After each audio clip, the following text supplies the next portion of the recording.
बिस्मिल्लाहिर्रहमानिर्रहीम। मसला ये बयान करना है कि आजकल सोशल मीडिया के ऊपर बहुत ही ज़्यादा ऐसा मवाद कि जो इंसान को बेहयाई की तरफ लेके जाने वाला है, बेहया और फहाश बना रहा है। तो इसके साथ साथ इस तरह का मवाद भी बहुत ज़्यादा कसरत से आ रहा है कि इस तरह के फ़िरक़ा बातिला के लोग और गुमराह किस्म के लोग आके वाज कर रहे हैं या अपने इजहार माफ़ी ज़मीर कर रहे हैं कि जिसमें वो मुसलमानों को इस्लाम की तालीमात से बेजार कर रहे हैं और सहाबा इकराम के बारे में जहर उगल रहे हैं, बकवास कर रहे हैं। तो इस्लामी तालीमात से जो है एतमाद उठाने की बातें कर रहे हैं। और तो इस किस्म के हालात में हमें क्या करना चाहिए? चुनाचे हम देखते हैं कि इस वक्त एक दर्जनों इस तरह के जो है अहले तशय्यो के ज़ाकिरीन सोशल मीडिया के ऊपर जो ख़ास तौर पर जो है इस नज़रिए के तहत रोज़ाना उनके दो दो तीन तीन क्लिप्स आ रहे हैं और वो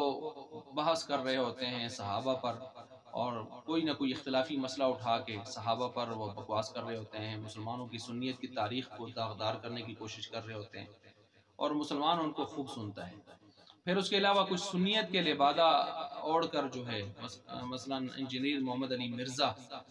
और इसी तरह जो है एक और डॉक्टर जावेद अहमद गामदी, उसको देखें। फिर उधर से एक गोरशाही लगा हुआ है, उसको देख लें। इस तरह के मुख्तलिफ फितने हैं सोशल मीडिया के ऊपर, लोग उनको सुनते हैं, देखते हैं और फिर परेशान हो जाते हैं। तो इस के हवाले से अवाम को क्या करना चाहिए? याद रखें, एक हदीस में आपके सामने पहले कोट करता हूँ कि आप अलैहिस्सलाम ने फरमाया, जिस बुराई को देखो, जब तुम में से कोई शख्स बुराई को देखे, मर्रा मिनकुम मुनकरन फल्युगय्यिरहु बियदिही, उसको हाथ से रोके बुराई को। और फ़इन लम यस्तति', तो अगर इसकी ताकत नहीं रखता तो फिर उसको फ़बिलिसानिही, ज़ुबान के साथ रोके। और अगर इसकी ताकत नहीं रखता फ़बिक़ल्बिही, फिर दिल के साथ वो बुरा जाने कि ये ईमान का अदना दर्जा है। अब ये देखें,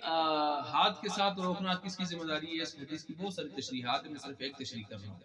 हाथ के साथ रोकना उसकी जिसके पास पावर है, ताकत है, इक़्तिदार है। मसलन हुकूमत का काम है कि बुराई को डंडे के जोर से रोके, सिफारिशात पेश न करे बल्कि अमल करे, इक़दाम करे इस बारे में। और ज़ुबान से रोकना किसकी जिम्मेदारी है? आले हक़ उलमा की, कि उलमा के पास दलाइल होते हैं तो दलाइल से कायल करें और दलाइल का लोहा जो है मनवाएं, तो ज़ुबान से वो कायल करेंगे।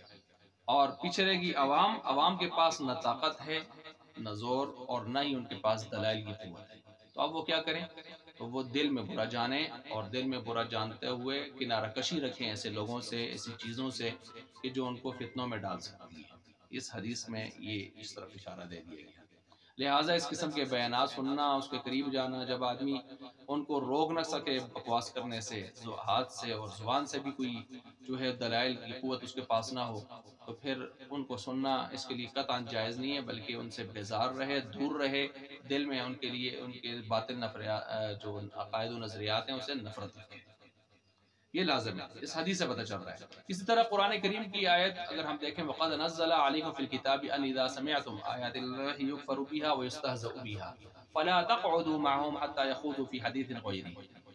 कि जब अल्लाह ताला ने तुम्हारे ऊपर ये बात नाजिल कर दी है कि अगर उसके कुरान आयात का कोई मजाक उड़ाया जाए और या इनकार किया जाए या मजाक उड़ाया जाए, तो ऐसी मजालिस के अंदर तुम्हें बैठने की इजाज़त नहीं है, मत बैठो उनके साथ।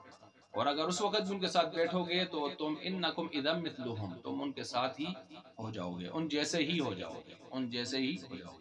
इन्नल्लाह जामिउल मुनाफ़िक़ीन वल काफ़िरीन फ़ी जहन्नम जमीआ, फिर जहन्नम में अल्लाह काफ़िरों और मुनाफ़िकों को, इन मुनाफ़िकों को दोनों को जमा कर देगा। तो ऐसे बेहुदा और ऐसे गंदी मजालिस, गंदे लोग और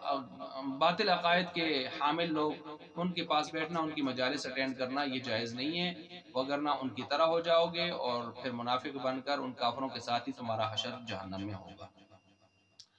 ये बात नाजिल की गई है। दूसरी जगह भी आया, वइज़ा रअयतल्लज़ीना यख़ूदूना फ़ी आयातिना फ़अरिद अन्हुम हत्ता यख़ूदू फ़ी हदीसिन ग़ैरिही, کہ وہاں بھی یہی بات ہے کہ جب اس طرح کا آپ معاملہ دیکھیں تو آپ بالکل کنارہ کشی رکھیں ان سے، اور اس معاملے کے اندر مبتلا نہ ہوں یہاں تک کہ وہ ان کی مجلس بدل جائے اور کسی اور جائز اور مباح معاملے کی طرف وہ چلے جائیں۔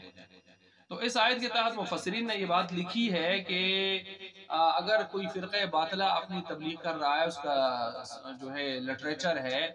پڑھنے کو مل رہا ہے، سننے کو مل رہا ہے، دیکھنے کو مل رہا ہے، تو ایک عام آدمی کے لیے، عوامی آدمی کے لیے، عامی آدمی کے لیے کہ جس کے پاس کوئی نالج نہیں ہے، کوئی اپنا جو اصول اور فروع کا کوئی نالج نہیں ہے، تو ایسے کے لیے، اور وہ مولوی صاحب بھی، عالم بھی کہ جو کچے علم کا حامل ہے، پکا علم اس کے پاس نہیں ہے، تو ایسوں کے لیے وہ پڑھنا، سننا، دیکھنا جائز نہیں ہے۔ وجہ یہ ہے کہ اگر یہ آج پڑھیں گے، سنیں گے، تو آج تو یہ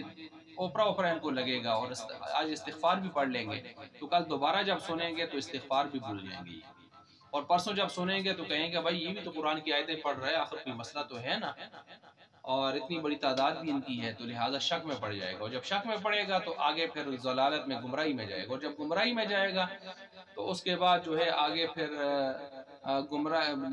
جھگڑا فساد میں جائے گا، کہ لوگوں سے بحث مباحثے، سوالات علماء سے کرنا شروع کر دے گا، یہ دیکھیں جی یہ سوال اس کا کیا جواب ہے، اور اڑ جائے گا، علماء کے ساتھ بھی اڑ جائے گا، اور پھر اس کے بعد کرتے کرتے ایک وقت ایسا بھی آئے گا کہ مہر جباریت اس کے دل کے اوپر